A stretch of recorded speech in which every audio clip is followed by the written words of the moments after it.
తెలంగాణ రాష్ట్రం ఏర్పడ్డ తర్వాత తెలంగాణ ఆదాయ వనరైన ఖనిజ సంపదకు సంబంధించి జరుగుతున్న అక్రమాలను ప్రభుత్వానికి వస్తున్న నష్టాన్ని దృష్టిలో పెట్టుకొని మేము బాధ్యత తీసుకున్న తర్వాత ఇసుక విషయంలో కానీ క్రషర్స్ విషయంలో కానీ గ్రనైట్ విషయంలో కానీ ఇతర ఖనిజ సంపదలో జరుగుతున్న అక్రమాలను నియంత్రించి ప్రభుత్వ ఆదాయాన్ని పెంచడానికి తీవ్రమైన కృషి చేసి అప్పటి వరకు రకరకాల దోపిడీలో ప్రజాప్రతినిధులు ప్రభుత్వంలో ఉన్న పెద్దలు భాగస్వాములు అవుతుంటే 100% నియంత్రించి నియంత్రణ ద్వారా ప్రభుత్వ ఆదాయాన్ని పెంచి ఎవరున్నా తన మన పార్టీ ప్రభుత్వానికి సంబంధం లేకుండా ఈ ఖనిజ సంపద ద్వారా వచ్చే ఆదాయాన్ని పెంచాలి, పేదలకు పంచాలి అనే విధానాన్ని తీసుకొని అన్ని రకాలుగా నిబద్ధత కలిగిన అధికారులనేసి నిబద్ధత కలిగిన మంత్రికి బాధ్యత ఇచ్చి ఈనాడు రిఫార్మ్స్ తీసుకొచ్చి ఆదాయాన్ని పెంచడం జరిగింది. అయితే ఈ క్రమంలో వారు ఆరోపణ చేస్తున్న రాఘవ కన్స్ట్రక్షన్స్ ఏదైతే క్రషర్ ఉందో అక్కడ కూడా ప్రభుత్వానికి రావాల్సిన ఆదాయం విషయంలో మా అధికారులు నిక్కచ్చిగా 2025 సంవత్సరంలో రాఘవ కన్స్ట్రక్షన్స్ పరిశీలించి అక్కడ వాస్తవ పరిస్థితులను తీసుకొని సినరేజ్ ఛార్జెస్ కానీ ఇతర ప్రభుత్వానికి రావాల్సిన పన్నుల విషయంలో ఆ సంస్థకు నోటీస్ ఇచ్చి ఆ పన్నులను రాబట్టి చిత్తశుద్ధితోని ప్రభుత్వ ఆదాయాన్ని పెంచినాం.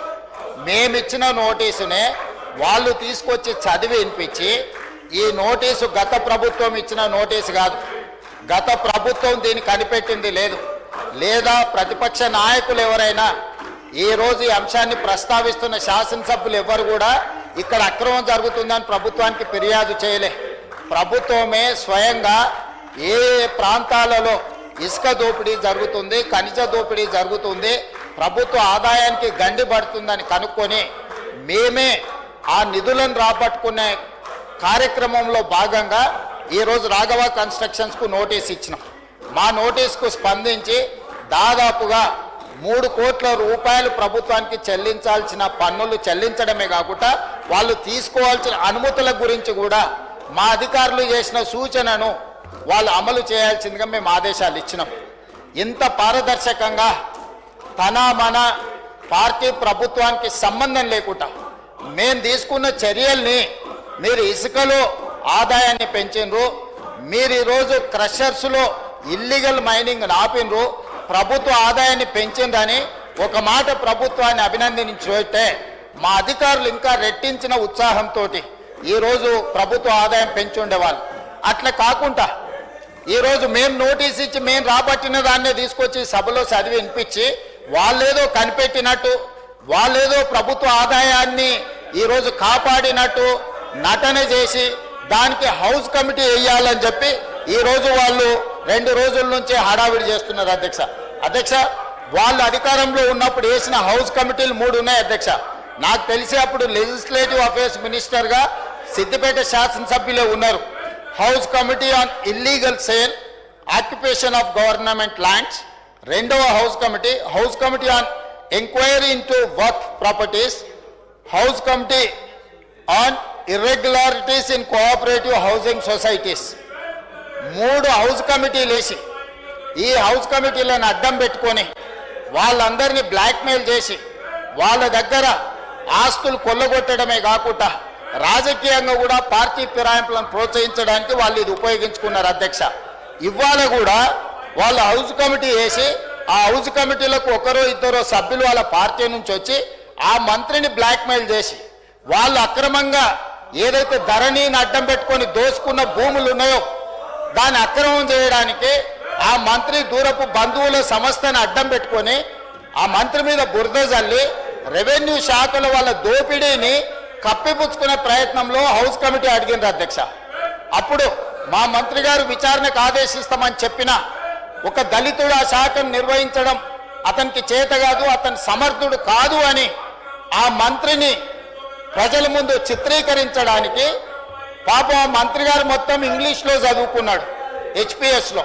అతను ఇంగ్లీష్లో ఆలోచన చేసి తెలుగులో చెప్పే వరకు అతని మీద ఎదురుదాడి చేసి ఆ శాఖను మంత్రి గారు సమర్థవంతంగా నిర్వహించలేకపోతున్నారు అన్నట్టుగా ఆ దళిత మంత్రిని అవమానించడానికి నిన్న తీవ్రమైన ప్రయత్నం చేసింది. ఆ సందర్భంలో సభకు వచ్చిన నేను సభా నాయకుడిగా వాళ్ళు ఏం డిమాండ్ చేస్తుండ్రో విన్న తర్వాత మా అధికారులతో మాట్లాడితే మా అధికారులు సార్ తెలంగాణ వచ్చినప్పటి నుంచి ఈ ఖనిజ సంపద దోపిడీ గురవుతున్నది, ప్రధానంగా ప్రజాప్రతినిధులు ఇందులో ఉన్నారు, వీళ్ళే ఆదర్శంగా ఉండాల్సిన వాళ్ళు ఈరోజు దోపిడీకి పాల్పడుతున్నారు, దీని మీద సిబిసిఐడి ఎంక్వైరీ చేస్తే బ్రహ్మాండంగా ఉంటుంది.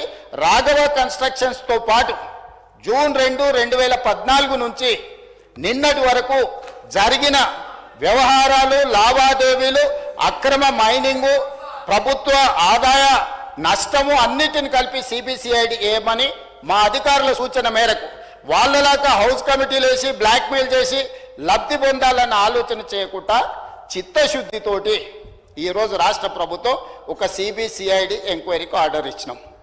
నేను తమరి ద్వారా ప్రతిపక్షానికి విజ్ఞప్తి చేస్తున్నా అధ్యక్ష, దయచేసి అక్కడ కొంతమంది సీనియర్ శాసనసభ్యులు కూడా ఉన్నారు, కొందరు సిన్సియర్ కూడా ఉన్నారు.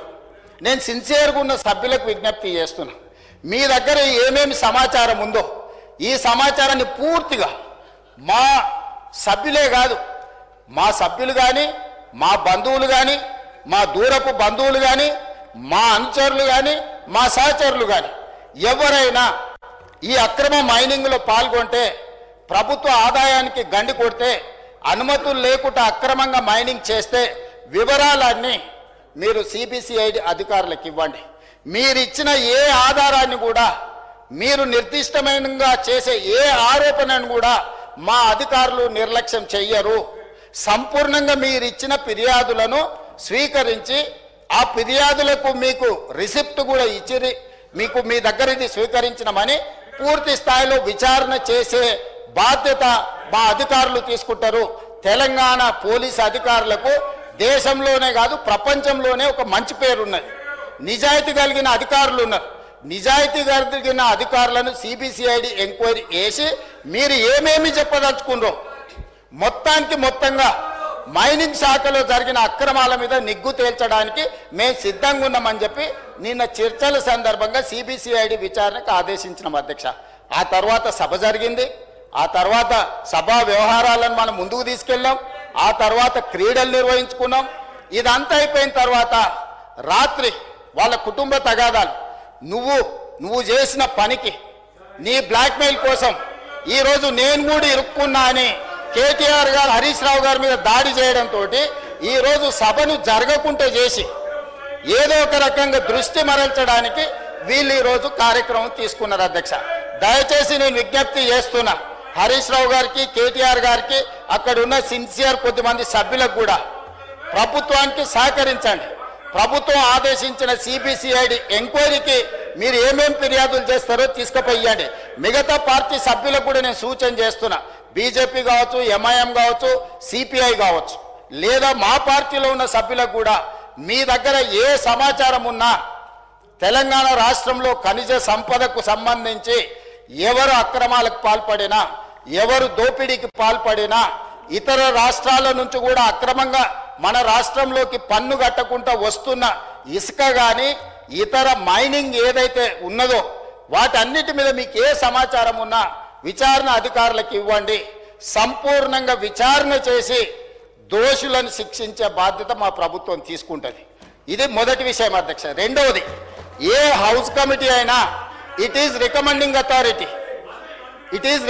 అథారిటీ అంటే వాళ్ళు క్షేత్రస్థాయిలో పర్యటన చేసి పరిశీలించి ఇలా జరిగింది, ఇలా చర్యలు తీసుకుంటే బాగుంటుందని సభాపతిగా తమరికి నివేదిక అందిస్తారు అధ్యక్ష. తిరిగి ఆ నివేదికను మళ్ళీ మనం విచారణ అధికారులకే పంపించాలి అధ్యక్ష. We don't have any establishment to punish anyone, we have our own establishment. Police act ప్రకారము లేకపోతే సిబిసిఐడి కానీ ఇతర సంస్థలు ఏవైతే ఉన్నాయో ఏసీబీ కానీ నిర్దిష్టంగా చర్యలు తీసుకోవాల్సింది వాళ్ళే, కేసు కట్టాల్సింది వాళ్ళే, అరెస్టులు చేయాల్సింది వాళ్ళే, కోర్టు ముందు నిలబడి దోషులకు శిక్ష పడే విధంగా వాదించాల్సింది వాళ్ళే. సో ఈరోజు వాళ్ళు అడిగిన సభ ఏదైతే హౌస్ కమిటీ ఉన్నదో ఈ హౌస్ కమిటీ రికమెండేషన్స్ తిరిగి నేను మళ్ళీ సిబిసిఐడికే పంపాలి అధ్యక్ష. తమరు పంపాల్సింది ఎవరికి? సిబిసిఐడికో ఏసీబీకో ఏదో ఒక ప్రభుత్వ విచారణ సంస్థకే ఇవ్వాలి, లేదా కేంద్ర ప్రభుత్వానికి సిబిఐకి ఇవ్వాలి. సో ఈ రోజు హౌస్ కమిటీ బదులు డైరెక్ట్ విచారణకి ఇచ్చినాం. ఈ రోజు నిజంగానే ఒకవేళ సిబిసిఐడి మా ఆధ్వర్యంలో ఉంది, ఇందులో న్యాయం జరుగుద్దా జరగదా అని వాళ్ళకి అనుమానం ఉంటే వాళ్ళని అడగమని సిబిఐ కావాలా? సిబిఐ ఎంక్వైరీకి ఇస్తా నేను. మీరు అడగండి. హౌస్ కమిటీ అడిగేది ఏంటంటే హౌస్ కమిటీలోకి హరీష్ రావు గారు రావాలి, హరీష్ రావు గారు రెవెన్యూ మంత్రిని బ్లాక్మెయిల్ చెయ్యాలి, వాళ్ళు ధరణిని అడ్డం పెట్టుకొని కొల్లగొట్టిన భూములను సక్రమం చేసుకోవాలి. ఇది వాళ్ళ ఆలోచన. సిరిసిల్లలో కేటీఆర్ అనుచరులు ఎంతమంది భూములు అక్రమంగా ఆక్రమించుకుంటే కలెక్టర్ అందరినీ జైలుకు తోలిండు, సిరిసిల్ల కలెక్టర్. సో ఈ భూములను కాపాడుకోవడానికి హౌస్ కమిటీలకు వచ్చి మేము ఈ దీంట్లో తప్పుడు నీ మీద ఆరోపణలు చేస్తాము కాబట్టి మీరు మాకు లొంగాలి అనే ఒక ప్రయత్నం ఏదైతే చేస్తారో ఈ ప్రయత్నాలు ఇక్కడ చెల్లవు అధ్యక్ష. ఇక్కడ పప్పులు ఉడకవు అధ్యక్ష, మంత్రాలకు చింతకాయలు రాలవు అధ్యక్ష. ఇక్కడ ఉన్నది రేవంత్ రెడ్డి అధ్యక్ష, భట్టి విక్రమార్క గారు అధ్యక్ష. మంత్రాలకు చింతకాయలు రాలే కాలం పోయింది. మీ ఉడత ఊపులకు భయపడే కాలం ఎప్పుడో కాలం చెల్లింది. ఇక రెండవ విషయం అధ్యక్ష, అది నిన్నటి అంశం. ఇక పార్టీ పునాదులు, ప్రతి పార్టీకి ఒక డిఎన్ఏ ఉంటుంది అధ్యక్ష. 140 సంవత్సరాల క్రితం ప్రారంభమైన కాంగ్రెస్ పార్టీ ఈ దేశంలో ఉండే ఆది పురుషులు, దళితులు, గిరిజనులు, ఆదివాసీలు ఈ దేశంకు మూల పురుషులు. ఈ దేశానికి మూల పురుషులైన ఈ దళితులు, గిరిజనులు, ఆదివాసీలు, బలహీన వర్గాలకు న్యాయం చేయడానికి 140 సంవత్సరాల క్రితం ప్రారంభమైన కాంగ్రెస్ పార్టీ వీళ్ళకి స్వతంత్రం రావాలి, బ్రిటిషర్స్ ఆధిపత్యంలో బానిసలుగా బతకడానికి, వెట్టి చాకిరికి వ్యతిరేకంగా ఆనాడు కాంగ్రెస్ పార్టీని ప్రారంభించి దశాబ్దాలు బ్రిటిషర్స్కు వ్యతిరేకంగా కొట్లాడి ఈ దేశానికి స్వతంత్రం తీసుకొచ్చింది అధ్యక్ష కాంగ్రెస్ పార్టీ. అలాంటి కాంగ్రెస్ పార్టీ తెచ్చుకున్న స్వతంత్ర ఫలాలు దళితులకు, గిరిజనులకు, ఆదివాసులకు చెందాలి అని మనకు ఒక రాజ్యాంగం ఉండాలి. నచ్చితే నజరానా, నచ్చకపోతే జుర్మానా విధానం కాకుండా, రాచరిక పోకడలు కాకుండా, జమీందారు, జాగీర్దారు, దొరల విధానానికి వ్యతిరేకంగా ఆనాడు మొట్టమొదటి ప్రధానమంత్రి పండిత్ జవహర్లాల్ నెహ్రూ గారు ఒక రాజ్యాంగం ఉండాలి, రాజ్యాంగాన్ని రచించడానికి ఒక దళితుడే చైర్మన్ గా ఉండాలని డాక్టర్ బాబాసాహెబ్ అంబేద్కర్ను ఆ రాజ్యాంగం రచనకు చైర్మన్ గా పెట్టి ఒక అద్భుతమైన రాజ్యాంగాన్ని ప్రపంచ దేశాల ముందు తలెత్తుకొని నిలబడే విధంగా ఒక గొప్ప రాజ్యాంగాన్ని దళితుడు ఈ దేశంలో మనకిచ్చిండు. అందులో ఓటును ఆయుధంగా మార్చిండు. తన జాతి ఎక్కడైతే వివక్షకు లోనవుతుందో, ఎక్కడైతే వాళ్ళు నిరాశ్రయుల నిరాదరణకు గురవుతున్నారో వాళ్లకు ఓటు హక్కు కల్పించడం మొట్టమొదట వాళ్ళకి ఇచ్చిన ఆయుధం.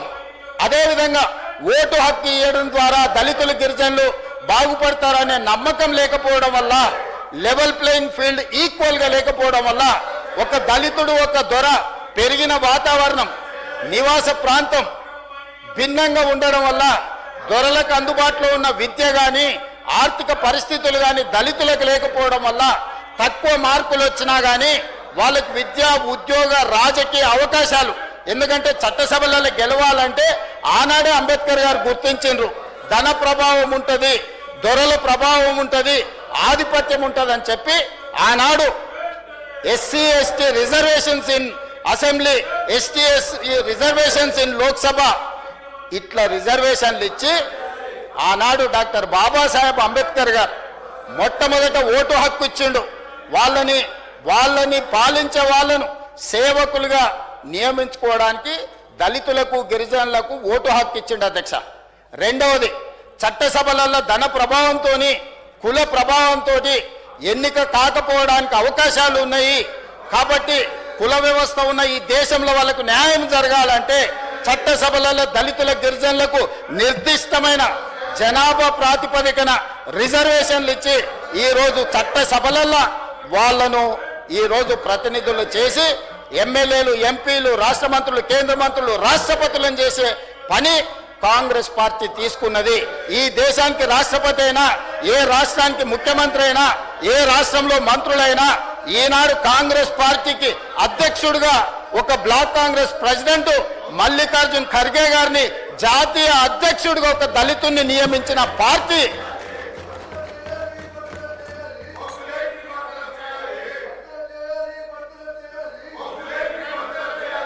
జాతీయ పార్టీ అధ్యక్షుడిగా ఒక దళితుడిని నియమించుకున్న పార్టీ మాది అధ్యక్ష. అదేవిధంగా ఈరోజు తెలంగాణ రాష్ట్రంలో ప్రజాపాలన వచ్చిన తర్వాత ఆనాడు తెలంగాణ ఉద్యమం సందర్భంగా టిఆర్ఎస్ నాయకుడు తెలంగాణ అంటూ సాధిస్తే తెలంగాణకు మొట్టమొదటి ముఖ్యమంత్రిని దళితుని చేస్తా అన్నాడు అధ్యక్ష. ఇది నిజమే అనుకొని దశాబ్దాల తర్వాత మాకు పాలించే పాలితులుగా కాదు పాలకులుగా మారతామని దళితులు, గిరిజనులు, ఆదివాసీలు, బలహీన వర్గాలు ఏకమై 4 కోట్ల మంది నిటారుగా నిలబడి కొట్లాడి తెలంగాణ రాష్ట్రాన్ని సాధించుకొని వందలాది మంది ఈ దళితులు, ఆదివాసీలు, గిరిజనులు ఆత్మ బలిదానాలు చేసుకొని తెలంగాణ రాష్ట్రాన్ని సాధించింది అధ్యక్ష.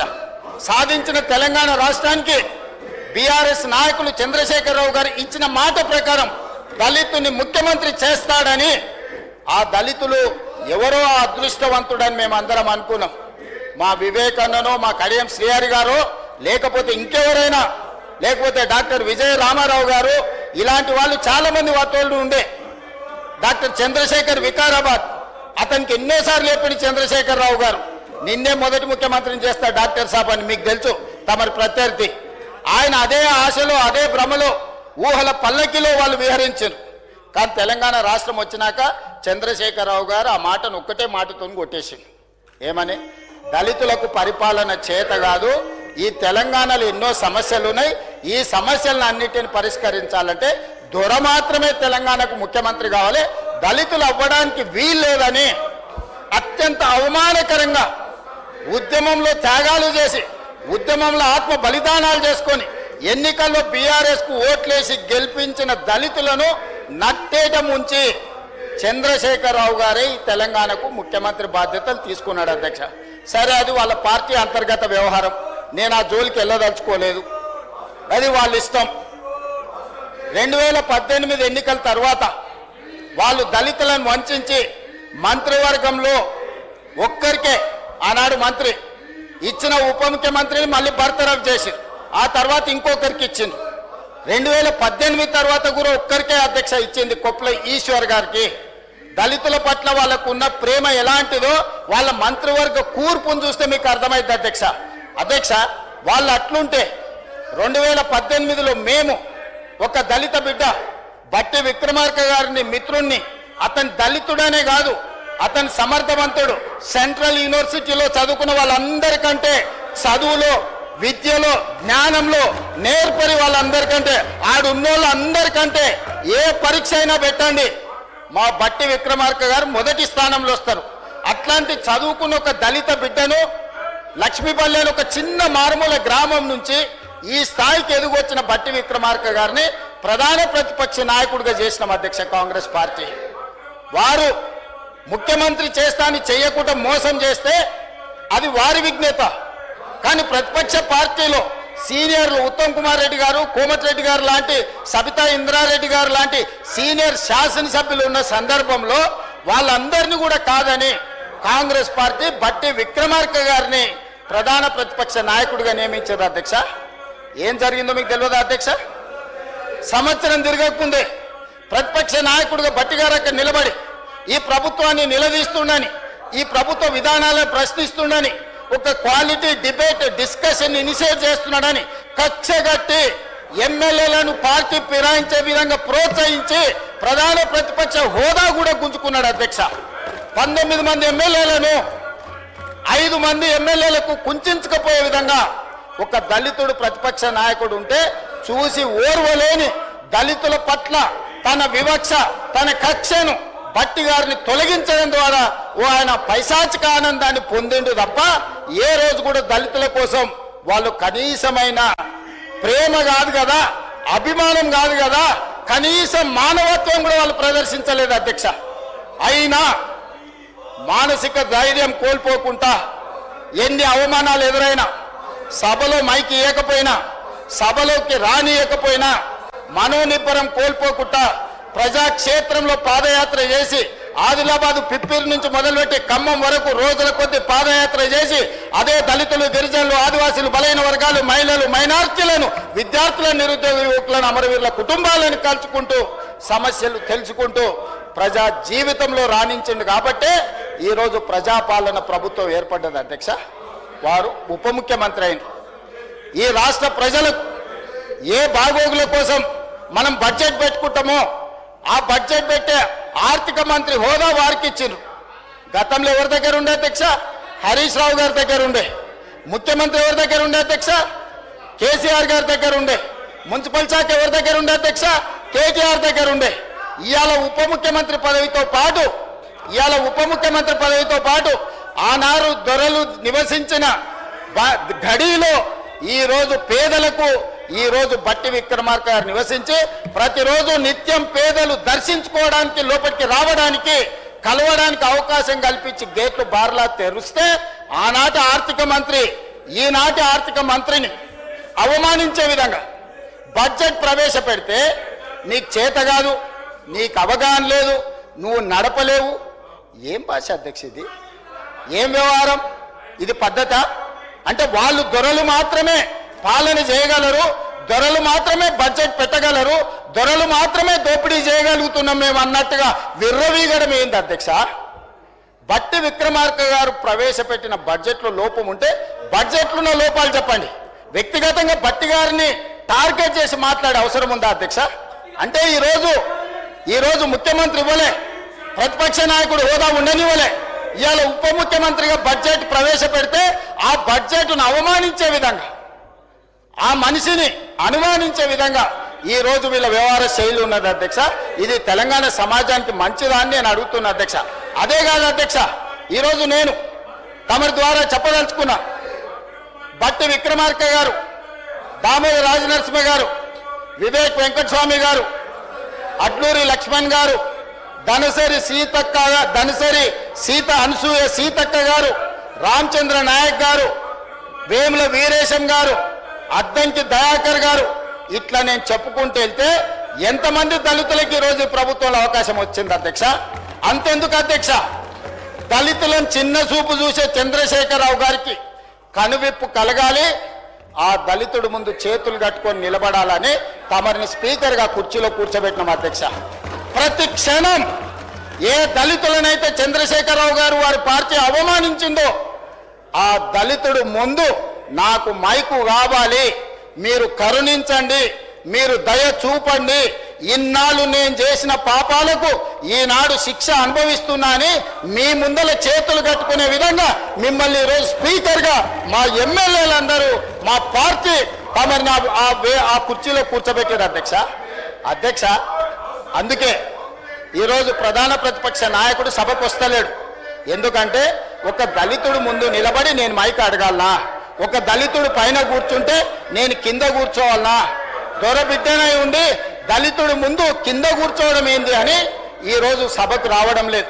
అది వారి విజ్ఞత, అది వారి ఆలోచన.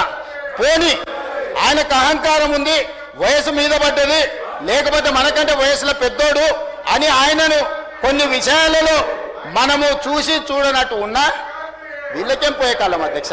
ఏం పోయే కాలం? ఇవాళ నేను ఒకటే చెప్పదలుచుకున్నా, బట్టి విక్రమార్క గారు, అడ్లూరి లక్ష్మణ్ గారు, లేకపోతే వివేక్ గారు, లేకపోతే మా అన్న దామన్న గారు, రామచంద్ర నాయక్ గారు, లేకపోతే వేముల వీరేశం గారు, అద్దంకి దయాకర్కు మేమిస్తే వాళ్ళు ఎవరికి ఇచ్చారు అధ్యక్ష? చంద్రశేఖరరావు గారు, హరీష్ రావు గారు, రామారావు గారు, దయాకర్ రావు గారు, వినోద్ రావు గారు, కవితారావు గారు, సంతోష్ రావు గారు, ఇవన్నీ పుణ్యానికి నామినేటెడ్ పోస్టులు అధ్యక్ష. ఎన్నికల్లో నిలబడి గెలిచొచ్చోడు గురించి నేను మాట్లాడదలుచుకోలే. కానీ ప్రభుత్వం పెద్దగా అధినేతగా, పార్టీ అధినేతగా పెద్దగా నిర్ణయాలు చేసేటప్పుడు ఓ దామోదరరావుకు రాజ్యసభ ఇస్తాడు, ఓ సంతోష్ రావుకు రాజ్యసభ ఇస్తాడు, ఓ వినోద్ రావుకు ఓడిపోతే ప్లానింగ్ కమిషన్ వైస్ చైర్మన్ ఇస్తాడు. వీళ్ళు నలుగురు మంత్రులు ఇదే సభలో చంద్రశేఖరరావు, హరీష్ రావు, తారక రామారావు, దయాకర్ రావు మంత్రులుగా ఉంటే అటువైపున అట్లుంటే ఇటువైపున బట్టి విక్రమార్క దళిత్, దామోదర్ రాజనరసింహ దళిత్, వివేక్ వెంకటస్వామి దళిత్, అడ్లూరి లక్ష్మణ్ దళిత్, వేముల వీరేశం దళిత్, ధనసరి అనసూయ సీతక్క ఆదివాసి, అదేవిధంగా రామచంద్ర నాయక్ లంబాడ, అద్దంకి దయాకర్ దళిత్. మా టీం చూడండి, వాళ్ళ టీం చూడండి అధ్యక్ష. ఇది నీతి జాతి. వాళ్ళొచ్చి ఒక qualified educated minister, sober personality. Venkataswamy గారు లేకుంటే తెలంగాణలో ఇవన్నీ అభివృద్ధి జరిగినాయా? ఒక రాజకీయ వారసత్వము, ప్రజలకు సేవ చేసిన కుటుంబం నుంచి వచ్చిన మంత్రిని, ఆ మంత్రిని గెలవనిస్తలేరు అధ్యక్ష, మాట్లాడనిస్తలేరు. అంటే స్పీకర్గా తమరు సభను నడపలేరని వాళ్ళ పోడియంలో కూర్చున్న దాని వెనకాల రాజకీయం లేదు అధ్యక్ష, రాజకీయ కుట్ర ఉన్నది. ఒక దళితుడు స్పీకర్గా ఈ సభను నడపలేడు, దళితుడు సభనే నడపలేనప్పుడు స్పీకర్గా కొనసాగొద్దు అనే కుట్ర కోసం ఈ రోజు సభలో పోడియంలో కూర్చున్నారు అధ్యక్ష. ఇది దళిత వ్యతిరేక విధానం అని నేను చెప్పదలుచుకున్నా అధ్యక్ష. మీరు ఇన్నిసార్లు విజ్ఞప్తి చేశారు, ఒక్క మాటను మిమ్మల్ని కన్సిడర్ చేసిండ్రా? ఎన్నిసార్లు హరీష్ రావు మైక్ అడిగితే మీరు అన్నిసార్లు మైక్ ఇచ్చిండ్రు అధ్యక్ష? విజ్ఞత ఉండాల్సిన అవసరం లేదా? బాధ్యతగా వ్యవహరించాల్సిన బాధ్యత వాళ్ళ మీద లేదా? ఈ రోజు ఒక దళితుడు పైన కూర్చుంటే గంటల కొద్ది మీ విజ్ఞప్తిని పెడచెవిన పెట్టి ఈ రోజు అవమానించే విధంగా పోడియంలో కూర్చుండ్రు అధ్యక్ష. అంటే వాళ్ళ ఆలోచన ఒక్కటే, స్పీకర్గా దళితుడు ఈ సభను నడపలేడు, స్పీకర్గా దళితుడు ఉండొద్దు. ఆర్థిక మంత్రిగా, ఉప ముఖ్యమంత్రిగా ఈ రోజు అతను ఫెయిల్ అయిండు అంటే ఒక దళితుడు ఆర్థిక మంత్రిగా, ఉప ముఖ్యమంత్రిగా ఉండొద్దు. ఇది వాళ్ళ విధానం. మైనింగ్ విషయంలో వివేక్ వెంకటస్వామి ఒక దళితుడు మంత్రిగా ఉంటే అతను దళితుడు మంత్రిగా ఉండడానికి వీల్లేదు అని ఈరోజు కుట్రపూరితమైన రాజకీయ కక్ష, జాతి వివక్ష, కుల వివక్షతోని ఈరోజు కులాన్ని అవమానించే విధంగా, వాళ్ళ కులమే గొప్పది, మనమేమో చెప్పులు కుట్టుకోవాలి, చేపలు పట్టుకోవాలి, గొర్రెల్ని పెంచుకోవాలి, పందులను కాసుకోవాలి, ఇవి మనకిస్తారంట. మనం చెట్లు గీసుకోవాలి, లేకపోతే ఈ పనులు మనం చేస్తే వాళ్ళేమో రాజ్యాలు వెళ్తారంట. రాజ్యాలు వెళ్ళడం వాళ్ళ హక్కు అంట. చెప్పులు కుట్టుకోవడం, చేపలు పట్టుకోవడం, గొర్రెల్ని పెంచుకోవడం, పందులను కాసుకోవడం మన బాధ్యత అంట అధ్యక్ష. ఇది వాళ్ళ విధానం. ఆ విధానాన్ని తిరగరాయడానికే ఈరోజు కాంగ్రెస్ పార్టీ స్పష్టంగా ఒక క్రమ పద్ధతిలో Dalit empowerment, Adivasi empowerment, OBC empowerment, minority empowerment, women empowerment, youth empowerment ఈరోజు పాలసీలు తీసుకొచ్చి మేము చేస్తుంటే చూసి ఓర్వలేక ఇది నడవద్దు, దీన్ని సాగనీయొద్దు, దీని అడ్డం పడాల్సిందే అని చెప్పి ఈ రోజు ఈ అల్లరి చేస్తున్నారు అధ్యక్ష. అధ్యక్ష, ఇంకొక మాట అడగదలుచుకున్నా. అక్కడ ఒక మిత్రుడు ఉన్నాడు, నాకు కూడా మిత్రుడే. 2014లో మేము అందరం కలిసి 2014లో మేము అందరం కలిసి ఎమ్మెల్యేలు గెలిచినాం. రోజు పొద్దున వచ్చి మాట్లాడేది ఏందన్న పరిస్థితి అని. ఏదున్నా నిలబడి కొట్లాడదాం, కష్టపడదాం, మంచి రోజులు వస్తాయని చెప్పిన. కానీ ఒత్తిడికో భయానికో ఆ రోజు 2014లో తెలుగుదేశంలో గెలిచిన 12 మంది ఆ పార్టీలకు పోయిన, ఒకరి తర్వాత ఒకరు, అందరు కలిసి పోలే. ఆనాడు తీసుకొని అందులోకి వెళ్ళి కొంతమందిని మంత్రులను చేశారు. పక్క పార్టీలో గెలిచిన వాళ్ళను పక్క పార్టీ నుంచి తీసుకొని మంత్రులను చేసి ఈనాడు వాళ్ళే ఇక్కడికి వచ్చి పెద్ద పెద్ద స్లోగన్లు ఇస్తున్నారు అధ్యక్ష. ఎవరైతే పార్టీ ఫిరాయించిండ్రో, ఎవరినైతే ఎథిక్స్ కమిటీలో మెంబర్ చేసినామో ఆనాడు, వాళ్ళే ఈరోజు పార్టీ ఫిరాయింపుల గురించి ఈరోజు గొప్ప గొప్పగా స్లోగన్లు ఇస్తున్నారు అధ్యక్ష. నవ్విపోదురు కాక నాకేకి సిగ్గు అని వెనకటికి సామెత చెప్పారు. వీళ్ళని చూస్తుంటే నిజంగానే సిగ్గు అవుతుంది అధ్యక్ష. అసలు స్లోగన్లు ఇవ్వడానికి అర్హత ఉందా అని. ఇది 2014 నుంచి 18. 2018 తర్వాత కాంగ్రెస్ పార్టీలో గెలిచిన ఎమ్మెల్యేలను తీసుకొని మంత్రులను చేస్తే ఆ మంత్రులే సీతక్కను అవమానించే విధంగా మాట్లాడుతున్నారు అధ్యక్ష. అసలు ఏ మాత్రం ఒక్క క్షణం ఆలోచన చేసినా, ఒక్క క్షణం వాళ్ళు కళ్ళు మూసుకొని గతాన్ని తలుచుకుంటే తల వంచుకొని సభలో నుంచి నడుచుకుంటూ బయటకు వెళ్ళాలి అధ్యక్ష. అట్లాంటి మీరు ఇట్లాంటి దుష్ట సాంప్రదాయానికి, ఇట్లాంటి దుర్మార్గమైన విధానానికి పునాదులేసిందే మీరే జాతి పితామహులు. ఇట్లాంటి దుర్మార్గమైన సంస్కృతికి మీరు వచ్చి ఈడ ఊకదంపుడు ఉపన్యాసాలు, నీతిమంతులు జాతిమంతులు, ఈ దేశాన్ని రాష్ట్రాన్ని ఉద్ధరించనిక పుట్టిన మహాత్ములు, మేము జాతి పిత్తలమని ఇంతింత పొడుగు వాళ్ళే సర్టిఫికెట్లు ఇచ్చుకుంటారు. వాళ్ళ వ్యవస్థ ఎట్లుందంటే ఆ ఇద్దరు బాబామర్దులు, నా ఇప్పు నువ్వు గోకు జరిసేపు నేను గోకుతా జరిసేపు అన్నట్టు ఉంది అధ్యక్ష.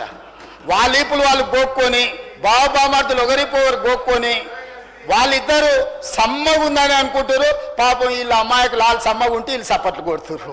వీళ్ళ అమాయకత్వం చూసి నాకు ఏం చెప్పాలో అర్థమైతే లేదు. ఆడ బాన్సువాడే ఏంది నిజామాబాద్లో ఏంది అది ఎమ్మెల్యే ఉన్నాడు కదా, మంత్రి ఉండే కదా, బాన్సువాడే కాదు బాలకొండ ఆయన జర మంచి ఆయనే అనుకున్నా, కానీ ఆయన కూడా ఇట్లా తయారైండు. అంతకుముందు కొంచెం ఏదైనా ఉంటే ఉన్నది ఉన్నట్టు మాట్లాడేటోడు. బాలకొండ ఆయన కూడా వాళ్ళతో చేరి సపోర్ట్లు కొడుతున్నాడు. ఎట్లా అధ్యక్ష? వాళ్ళ కుటుంబంకి కొంచెం గౌరవం ఉంది అధ్యక్ష జిల్లాలో. నాకు తెలుసు వాళ్ళ కుటుంబం గురించి. గౌరవప్రదమైన కుటుంబం నుంచి వచ్చిన మీరు కూడా ఇట్లా తయారైతే సమాజంలో మన కుటుంబాలకు ఉన్న గౌరవం కూడా పోతుంది. దయచేసి ఇట్లాంటి తప్పుడు విధానాలను ప్రోత్సహించకండి. రూమ్లోనన్నా తలుపు మూసి చెప్పురి. వాళ్ళు పిల్లలు కోతికి కొబ్బరి చిప్పి ఇస్తే నాకడానికి గీకడానికి సరిపోయిందంట. వాళ్ళ పరిస్థితి అట్లుంది. పెద్ద ఆయన్నే వస్తలేడు, తాను జడిన కోతి వనమల్ల జడిసాయని పెద్దలు చెప్పారు. ఈ ఓటు రెండు కోతులు కలిసి మొత్తం ఈ సభనంతా వనమల్ల చేసిన కథ తీసుకొస్తారు అధ్యక్ష. దయచేసి ఈ పద్ధతి వద్దు, ఈ పద్ధతిని మార్చాల్సిందిగా చెప్పుకుంటూ, అదేవిధంగా అధ్యక్ష ఈరోజు నేను ఒకటే మాట చెప్పదలుచుకున్నాను. పొంగులేటి శ్రీనివాసరెడ్డి గారైనా రేవంత్ రెడ్డి గారి కుటుంబమైనా ఇందులో ఎవ్వరున్నా ఈరోజు సిబిసిఐడి ముందర మీరు ఆధారాలు పెట్టండి. అధికారులు అందరూ సభకు రాని చంద్రశేఖరరావు గారిని మొదట రాజీనామా పెట్టించండి. సిగ్గు లేకుంటే మాటలు మాట్లాడతారు. సిగ్గులేని మాటలు మాట్లాడితే నాకు కూడా చికాకు వస్తుంది అధ్యక్ష. సానానికి కూడా అర్థం ఉంటుంది. కోటి 10 లక్షల జీతం తీసుకొని సభకు రాకుండా ఇంట్లో ఉన్నాయననేమో రాజీనామా చేయడంట, జీతం వాపసు ఇయ్యడంట. రోజు 18 గంటలు చేసి 4.5 లక్షల ఇందిరమ్మ ఇండ్లు కట్టించి ఈ రోజు లక్షలాది దళితుల గిరిజనులకు ఆదివాసీలకు ఇండ్లు ఇచ్చి వాళ్ళ ఇళ్లలో వాళ్ళ ఇండ్లలో వెలుగు వాళ్ళ కళ్ళల్లో ఆనందం చూసే పొంగులేటి శ్రీనివాసరెడ్డి రాజీనామా చేయాలంట. సిగ్గుండాలి మాట్లాడడానికన్నా కొంచెమన్నా. అంటే మీరు చెప్పింది తినకపోతే మంత్రి రాజీనామా చేయాలనా?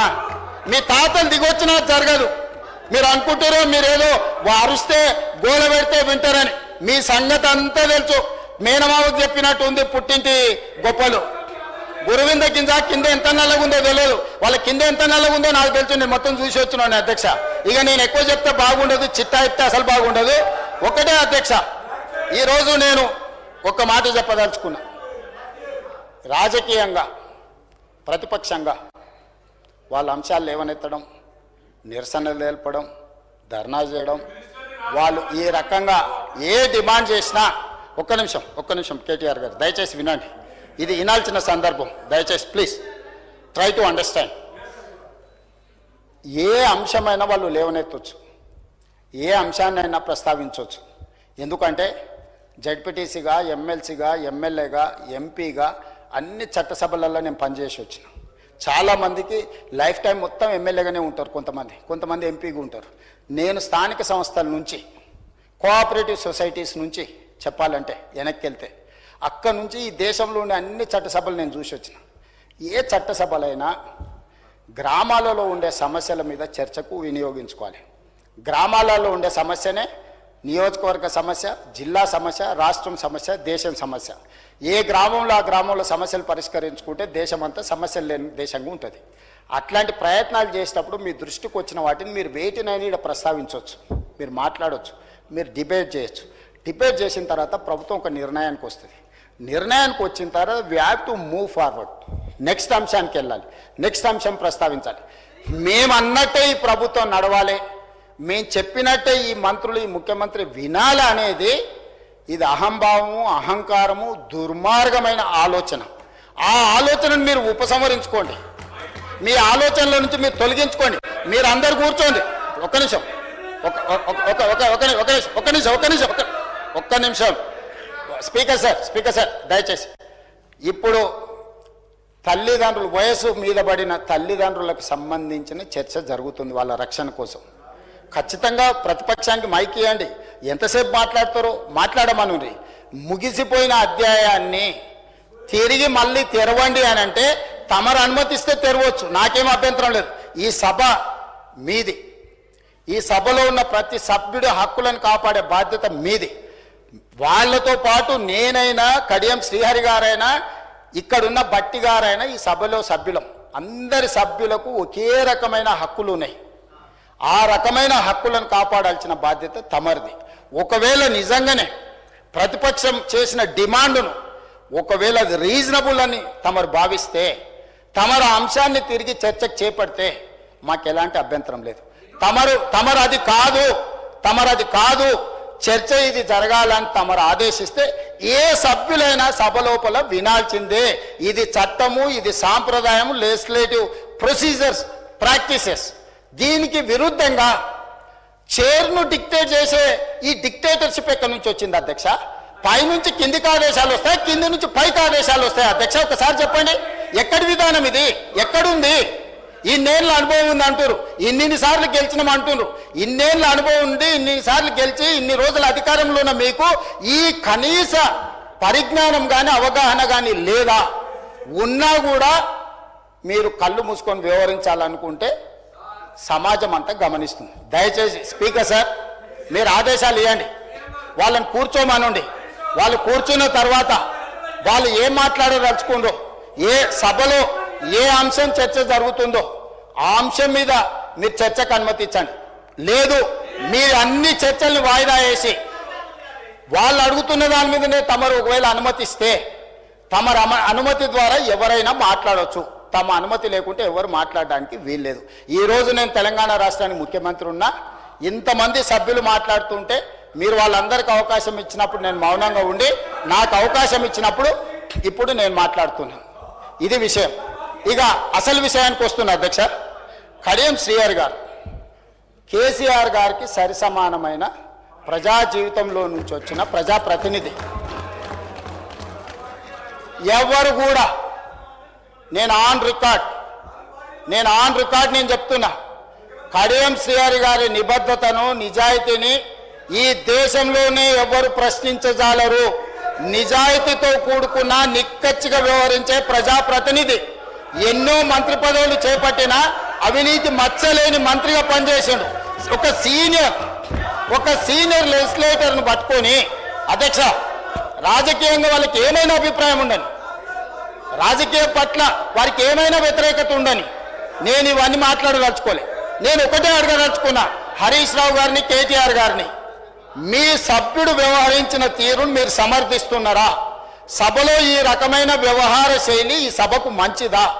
ఒక సీనియర్, అతను దళితుడా, అతను గిరిజనుడా అనే నేను ప్రస్తావిస్తలేను. అతను ఈ సభలో నాకు తెలిసి చాలా సీనియర్ మోస్ట్లలో 3 4 తీసుకుంటే కడియం శ్రీహరి గారు ఒకరు. వారి సీనియారిటీ, వారి అనుభవము, వారి నిజాయితీ, వారి చదువు ఈరోజు అక్కడ నిలబడి ఒక సూచన చేస్తే ఇంత అసభ్యకరంగా, ఇంత అసహ్యకరంగా ఎవరైనా వ్యవహరిస్తే ఈ వ్యవహారాన్ని హరీష్ రావు గారు, కేటీఆర్ గారు సమర్థిస్తారా? ఇది మీ పార్టీ విధానమా? ఈ విధానాన్ని మీరు ప్రోత్సహించదలుచుకున్నారా? రేపు కడియం శ్రీహరి గారికి జరిగిన అట్లాంటిది ఒకవేళ చంద్రశేఖరరావు గారికి జరిగితే మీరు ఆమోదిస్తారా? ఈ వైపులో కూడా ఉన్నారు, ఈ వైపులో కూడా అంతకంటే కండలు తిరిగిన వాళ్ళు ఉన్నారు. రాజ్ ఠాకూర్ ఒకసారి నిలబడు. మా దగ్గర కూడా కండలు తిరిగిన వాళ్ళు ఉండరు అధ్యక్ష. తిరిగేసి ఆన్నే బోర్లేసి కొట్టనికి ఒక్కటేసారి తిరిగేసి కొట్టనికి ఉన్నారు అధ్యక్ష.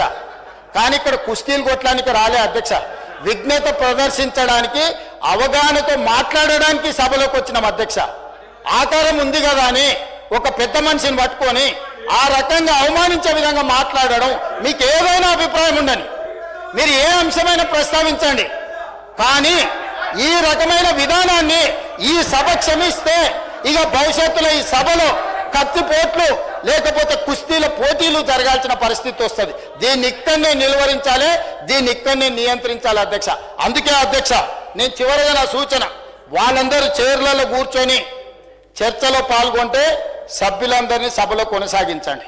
లేకపోతే ఈ సభ్యుల్ని సభలో నుంచి రాబోయే 2 రోజుల్లో సభా వ్యవహారాలను నడుపుకోవడానికి వాళ్ళని సస్పెండ్ చేయండి అని చెప్తున్నా అధ్యక్ష. అదేవిధంగా అన్ని రకాల నియమ నిబంధనలు సాంప్రదాయాలను ఉల్లంఘించి అసభ్యకరంగా అవమానకరంగా వ్యవహరించిన పాడి కౌశిక్ రెడ్డి గారి విషయంలో ప్రత్యేకమైన చర్యలు తీసుకోవాల్సిన అవసరం ఉంది.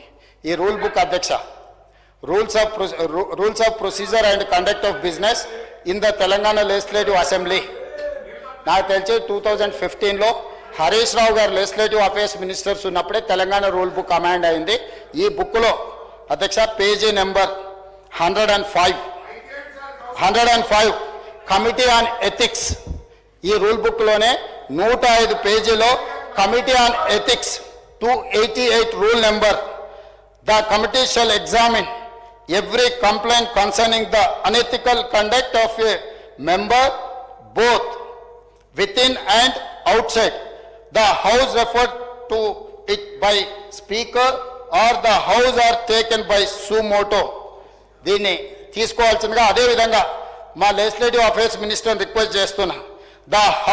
దీంట్లో sub class 289 sub class 2, the house may also refer complaint of unethical conduct of a member on a motion to the committee for inquiry and report. అధ్యక్ష, నేను ఒకటే మాట, డైరెక్ట్గా మా సభ్యులు వారు చేసిన విధానాన్ని, వారు వ్యవహరించిన తీరును చూసి శాసనసభ సభ్యత్వాన్ని రద్దు చేసేయండి అని మా వాళ్ళు మాట్లాడి, నేను అట్లా నియమ నిబంధనలకు వ్యతిరేకంగా చర్యలు తీసుకోమని నేను అడిగాను. ఇది కమిటీ ఆన్ ఎథిక్స్కి వారి వ్యవహార శైలిని, ఈ సభలో అన్ని కెమెరాలు ఉన్నాయి, ఈ కెమెరాలలో వారు వ్యవహరించిన తీరు మొత్తం రికార్డ్ అయింది. ఈ అన్ని ఆధారాలను ఈరోజు ఈ సభ ద్వారా మోషన్ మూవ్ చేసి లెజిస్లేటివ్ అఫేర్స్ మినిస్టర్ ఆ ఎథిక్స్ కమిటీకి మీరు రెఫర్ చేసి ఎథిక్స్ కమిటీ ఇచ్చే రికమెండేషన్స్ మీద పాడి కౌశిక్ రెడ్డి గారి మీద చర్యలు తీసుకోవాల్సిందిగా ఆ కమిటీని కూడా, ఇప్పుడు కమిటీ లేదని వారు చెప్పారు, సమయానికి బాగా గుర్తు చేశారు అధ్యక్ష. ఎంబడే ఎథిక్స్ కమిటీని కాన్స్టిట్యూట్ చేసి హరీష్ రావు గారి సూచన మేరకు తక్షణమే ఎథిక్స్ కమిటీని ఈ సభ ముగిసే లోపల మీరు అపాయింట్ చేసి ఈ కేసును దానికి రెఫర్ చేయాల్సిందిగా ఈ సభలో ఒక సత్సాంప్రదాయాన్ని, రేపు భవిష్యత్తులో ఏ సభ్యుడైనా ఈ రకంగా బాధ్యతారహితంగా అసభ్యకరంగా అసహించుకునే విధంగా సీనియర్ సభ్యులకు అవమానం జరిగే విధంగా వ్యవహరిస్తే ఏ రకమైన చర్యలు తీసుకుంటామో భవిష్యత్ తరాలకు తెలంగాణ సమాజానికి ఒక దిక్సూచిగా ఉండే విధంగా చర్యలు తీసుకోవాలి. దయచేసి మళ్ళొక్కసారి నేను తమరికి విజ్ఞప్తి చేస్తున్న అధ్యక్ష సభా నాయకుడిగా, బీఆర్ఎస్ శాసనసభ్యులు సీట్లలో కూర్చొని సహకరిస్తే తమరి విజ్ఞప్తి మేరకు సభలో కొనసాగించండి. వాళ్ళు సహకరించకుండా ఒక దళితుడు స్పీకర్గా కొనసాగడానికి వీలు లేదు, అతను సమర్థుడు కాదు సభను నడపడానికని ఒక సందేశాన్ని బయట ప్రపంచానికి ఇవ్వదలుచుకుంటే సభ్యులందరినీ రాబోయే బిజినెస్ ఈ బడ్జెట్ సమావేశాలు మొత్తానికి వాళ్ళని సభల నుంచి సస్పెండ్ చేయాల్సిందిగా పాడి కౌశిక్ రెడ్డి గారిది కమిటీ ఆన్ ఎథిక్స్ కి రెఫర్ చేయాల్సిందిగా తమరికి విజ్ఞప్తి చేస్తూ అవకాశం ఇచ్చినందుకు మీకు ధన్యవాదాలు తెలియజేస్తూ సెలవు తీసుకుంటున్నాను అధ్యక్ష. The Telangana employees accountability and monitoring of parental support bill 2026. ఈ బిల్లు మీద మాట్లాడే ముందు ఇతిహాసాలలో గొప్ప సందర్భము, ప్రస్తుత కలియుగంలో బాధాకరమైన సంఘటనల్ని ఈ సభ దృష్టికి తీసుకొచ్చి ఆ తర్వాత బిల్లు మీద నేను అంశాలను ప్రస్తావించదలుచుకున్న అధ్యక్ష. పురాణాలలో పితృభక్తికి మారుపేరుగా నిలిచిన శ్రవణ కుమారుడి కథ మనందరం చూసినాం, మనందరం చదువుకోవడం జరిగింది. శ్రవణ కుమారుడు తమ తల్లిదండ్రులు చూపు లేకపోవడం వల్ల పుణ్యక్షేత్రాలకు తీసుకెళ్ళమని తల్లిదండ్రులు కోరడంతో ఆ తల్లిదండ్రుల కోరిక తీర్చడానికి కావడి బుట్టలలో తల్లిదండ్రులను తీసుకొని తీర్థయాత్రలకు బయలుదేరి తల్లిదండ్రులకు దప్పికైన సందర్భంలో సరయూ నది ఒడ్డున తల్లిదండ్రులకు దాహార్తి తీర్చడానికి శ్రవణ్ కుమారుడు నీళ్లు కుండలో ముంచుతుండగా ఆ శబ్దాన్ని విని అదేదో క్రూర మృగం యొక్క శబ్దమని దశరథుడు శబ్దభేది బాణాన్ని ఛేదించడంతో ఆ విల్లు గాయానికి శ్రవణ కుమారుడు మరణించడం జరిగింది.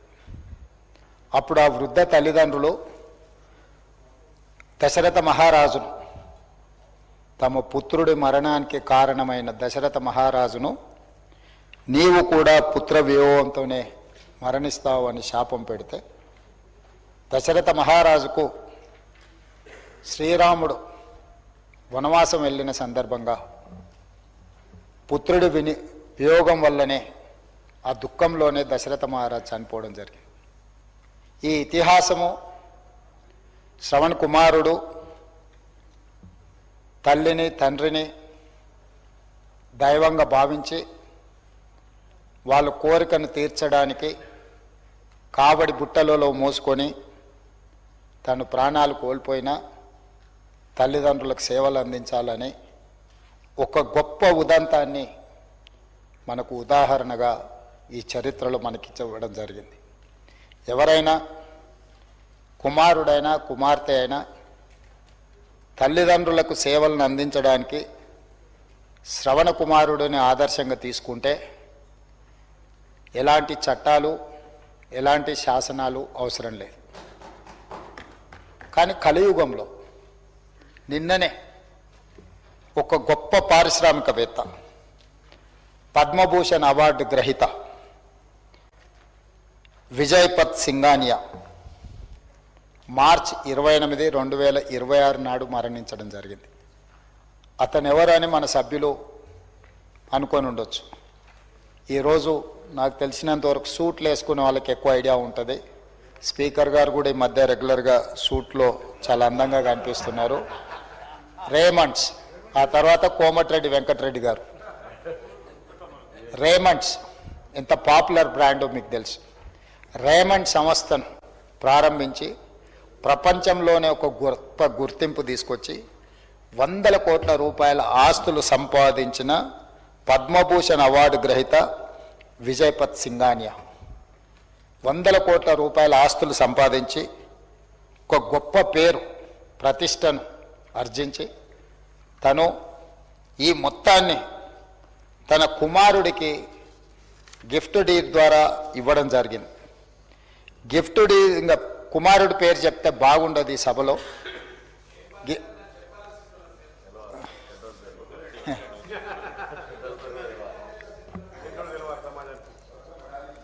గిఫ్ట్ తీసుకున్న ఎంబడే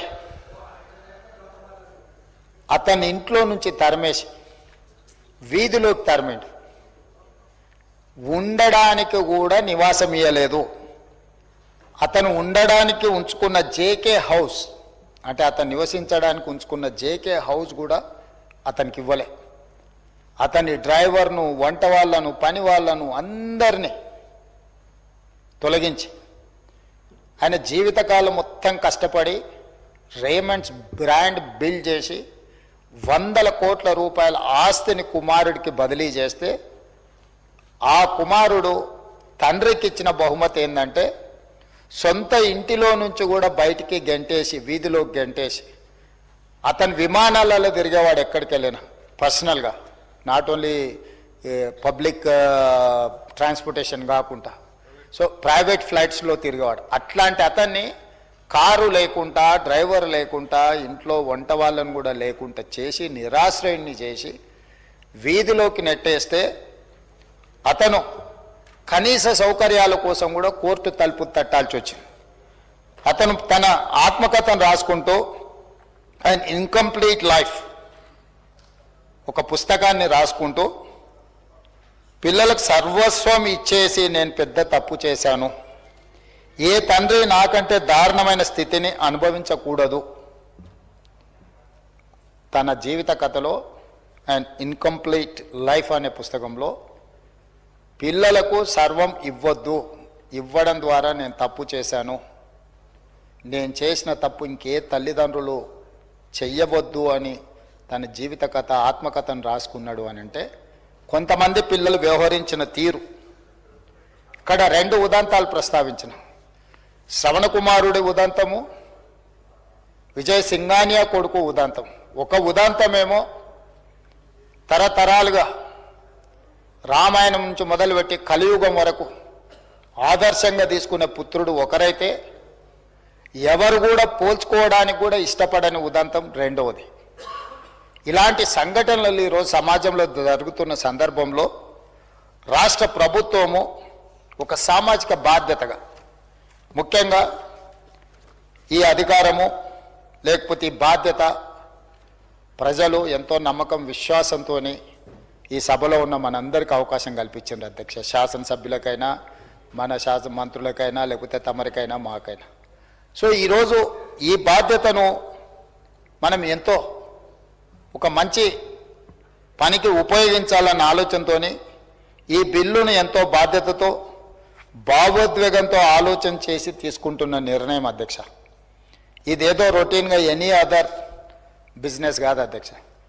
నేను అందుకే ఉదయం నుంచి ఇది అత్యంత కీలకమైన బిల్లు. మనమందరం మానవ విలువలు, మానవ సంబంధాలు బలహీనపడుతున్న క్షణంలో మానవ సంబంధాలను పునరుద్ధరించడానికి అవసరమైన నైతిక బోధన చేస్తూనే ఈ విలువలను కాలరాసే వాళ్ళను చట్ట పరిధిలోకి తీసుకొచ్చి చట్టం ద్వారా అయినా వాళ్ళను భక్తితో అయినా తల్లిదండ్రులకు సేవలు అందించాలి. భక్తి లేనప్పుడు భయమైనా పెట్టి ఆ తల్లిదండ్రుల యొక్క హక్కులను కాపాడాలని ఈ బిల్లు తెచ్చింది. అందుకే నేను పదే పదే మా మిత్రులందరికీ విజ్ఞప్తి చేసిన, ఇది అత్యంత సామాజిక బాధ్యతతో కూడుకున్న బిల్లు. ఈ బిల్లును తక్షణమే మనందరం చర్చించి ఏకగ్రీవంగా దీన్ని ఆమోదిస్తే సమాజానికి ఒక మంచి సందేశాన్ని పంపిన వాళ్ళం అవుతాము అని చెప్పి ఉదయం నుంచి నేను అడగడం జరిగింది అధ్యక్ష. ఈరోజు మనిషి బంధాలు అనుబంధాలు మర్చిపోయి చివరికి పేగు బంధాలను కూడా విస్మరించి ఆర్థిక ప్రయోజనాల కోసం, సంపద కోసం పాకులాటల్లో మునిగిపోయి యంత్రంలా మారిపోవడం ఈ సమాజానికి మంచిది కాదు. అమ్మను మించిన దైవం లేదు, తండ్రిని మించిన గురువు లేడు అని నమ్మే సమాజం మనది. అలాంటి సమాజంలో కన్న తల్లిదండ్రుల యొక్క శక్తినంతా మన కోసం దారబోసి జీవిత కాలంలో వాళ్ళు సంపాదించిందంతా పిల్లలకు అందజేసి ప్రయోజకులను చేస్తే, ప్రయోజకులు చేసిన తల్లిదండ్రుల పట్ల కఠినంగా వ్యవహరించే వాళ్ళను ఈరోజు మనము వాళ్ళని దారిలో పెట్టాల్సిన అవసరం ఉన్నది. అందుకే ఆనాడు పెద్దలు అన్నారు, అడ్డాల నాడే బిడ్డలు తప్ప గడ్డాల నాడు కాదు అని. అంటే అనాథలుగా మారిన తల్లిదండ్రులు కన్నీళ్లు పెట్టుకోవడం ఈ సమాజానికి మంచిదా అనేది మనమందరం ఆలోచన చేయాలి. మిత్రులు పాయల శంకర్ గారు కానీ, కూనంనేని సాంబశివరావు గారు కానీ, మా మిత్రుడు ఆది నారాయణ గొప్పగా మాట్లాడింది. తన పాట ద్వారా సమాజంలో ఒక మనసులో ఒక కదలికను తీసుకొచ్చే ప్రయత్నం చేసింది. అట్లాంటి సందర్భంలో మనం ఈ బిల్లు గురించి ప్రస్తావించుకుంటున్నాం అధ్యక్ష. ఈ దేశంలో చాలా చట్టాలు చేసుకున్నాం మనం, రాష్ట్రాలలో కానీ కేంద్రంలో కానీ.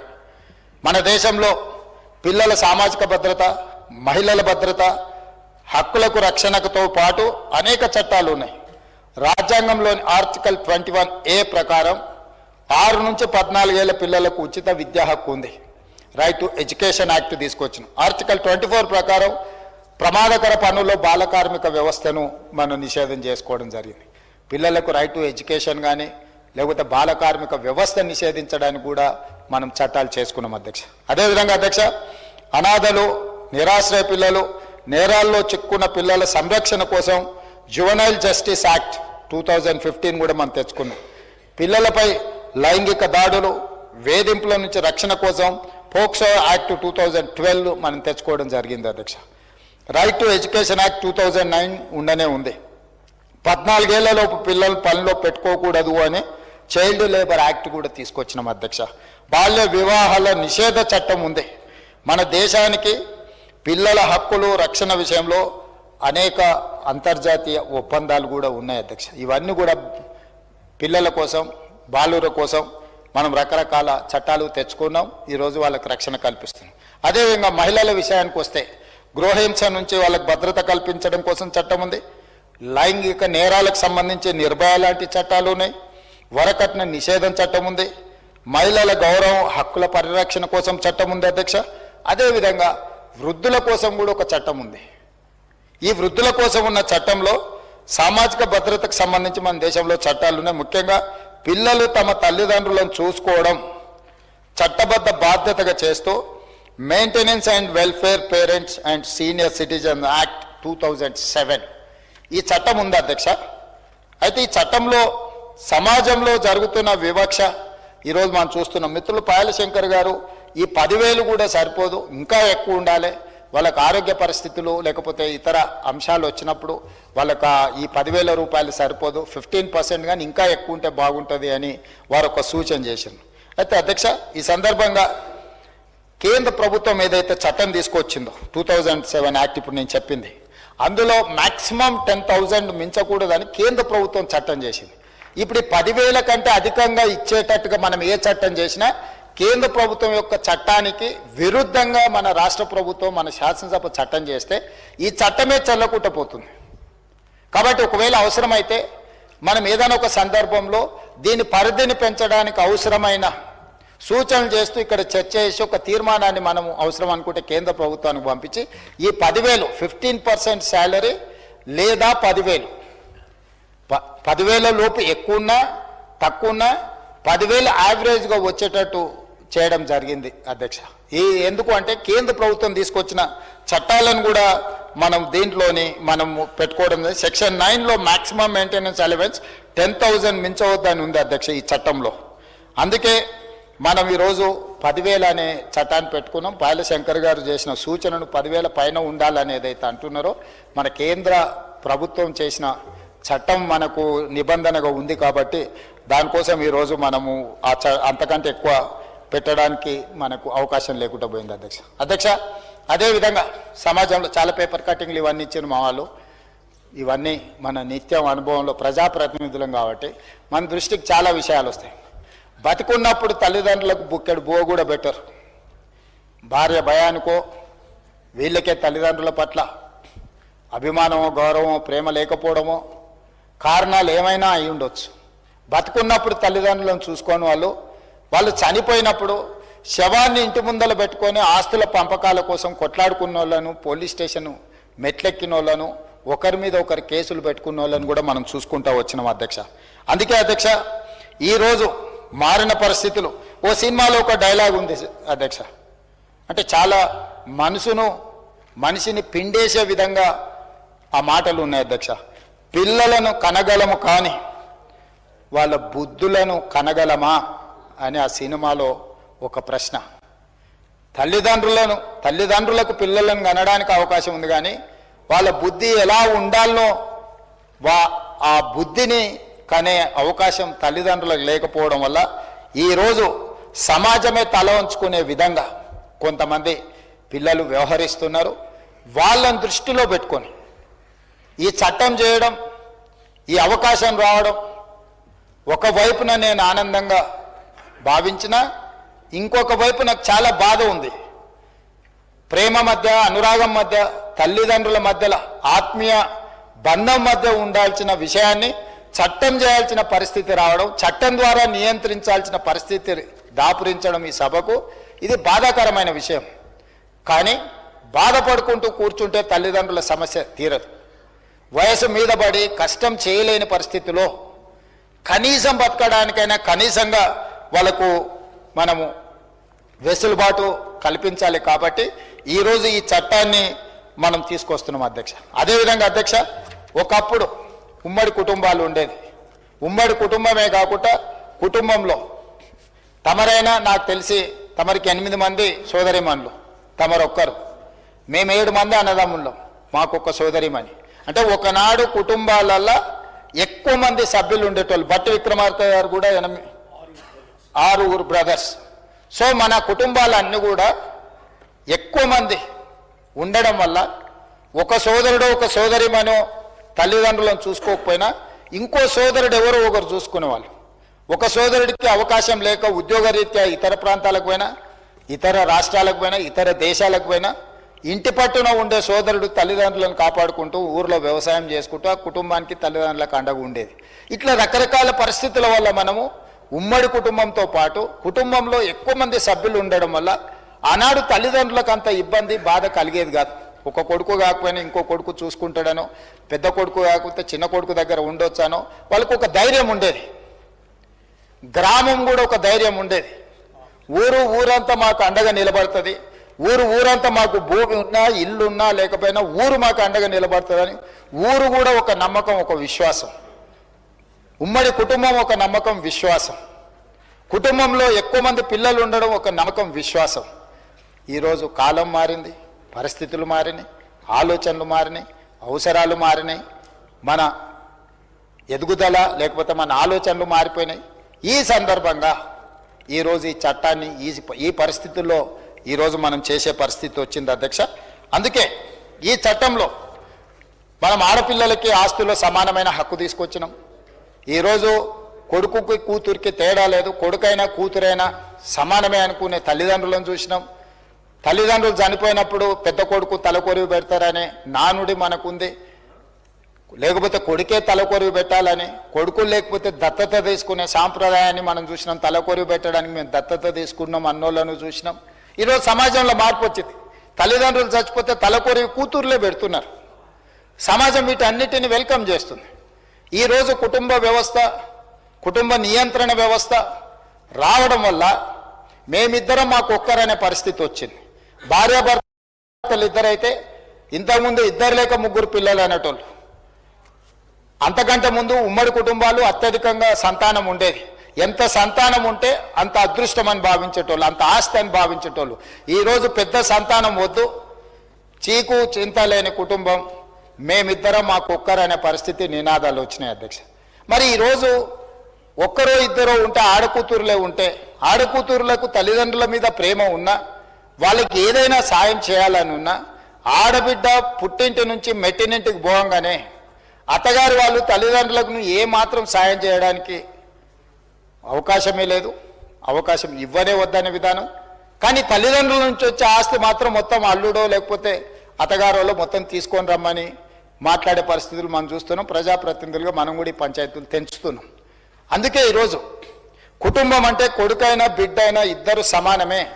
కొడుకుకు బిడ్డకు తేడా లేనప్పుడు, ఆస్తిలో అవకాశంలో సమానమైన హక్కులు ఉన్నప్పుడు, ఆడబిడ్డకు నిజంగా కొడుకుల కంటే కూడా ఆడబిడ్డలకు ఎక్కువ తల్లిదండ్రుల మీద అభిమానం, ప్రేమ ఉంటుంది. ఎక్కడున్నా కూడా వాళ్ళు కన్సర్న్ ఎక్స్ప్రెస్ చేస్తుంటారు. వాళ్ళ ఆరోగ్యమైన పరిస్థితి ఎట్లుంది, లేకపోతే వాళ్ళు తింటున్నారా తింటలేరా, సమయానికి మెడిసిన్స్ వేసుకుంటున్నారా లేదా, ఏదైనా ఇబ్బంది వచ్చిందంటే హాస్పిటల్లో చేరిందంటే మనం పోయినా పోకపోయినా మన సోదరి మనలే పోయి వాళ్ళతోని ఎక్కువ సమయం కేటాయించి, ఎంత వాళ్ళకి ఇష్టం ఉన్నా, కన్న తల్లిదండ్రుల మీద ఎంత ప్రేమ ఉన్నా, కట్టుకున్న వాళ్ళ ఒత్తిడి వల్ల వాళ్ళు ఉద్యోగస్తులైతే కూడా తల్లిదండ్రులకు కనీసం ఆసుపత్రి ఖర్చులకు కూడా చిల్లి గవ్వ ఖర్చు పెట్టని పరిస్థితులు ఈరోజు మనం చూస్తున్నాం అధ్యక్ష.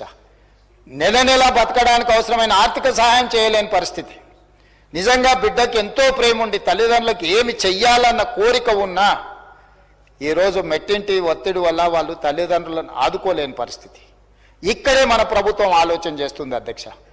ఇక్కడి వరకు కొడుకుల గురించే మీరు ఆలోచన చేస్తారు. కూతురికి తల్లిదండ్రుల మీద ప్రేమ ఉన్నా, ఆ కూతురు తప్ప ఇంకే ఏ ఆధారం లేని తల్లిదండ్రులకు ఎక్కడికి వెళ్ళాలనో తెలియదు. మెట్టినింటికి కూతురునిస్తే తల్లిదండ్రులు పోయి మెట్టినింట్లో ఉండలేని పరిస్థితి. కూతురు మెట్టినింటి నుంచి పుట్టినింటికి వచ్చే పరిస్థితి లేదు.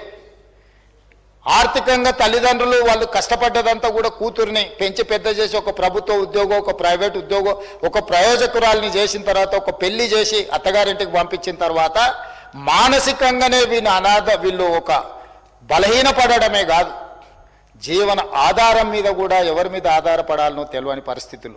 అందుకోసమే అధ్యక్ష ఈరోజు అన్ని రకాలుగా ఆలోచన చేసి ఒక సామాజిక బాధ్యతగా ఈనాడు నేను ప్రభుత్వ ఉద్యోగులు, ప్రైవేటు ఉద్యోగులు వీళ్ళ గురించే మాట్లాడతలేను. కొంతమంది ప్రజాప్రతినిధులు కూడా ఉన్నారు. నాకు తెలిసి ఒక ప్రజాప్రతినిధి చాలా పైకి వచ్చిండు.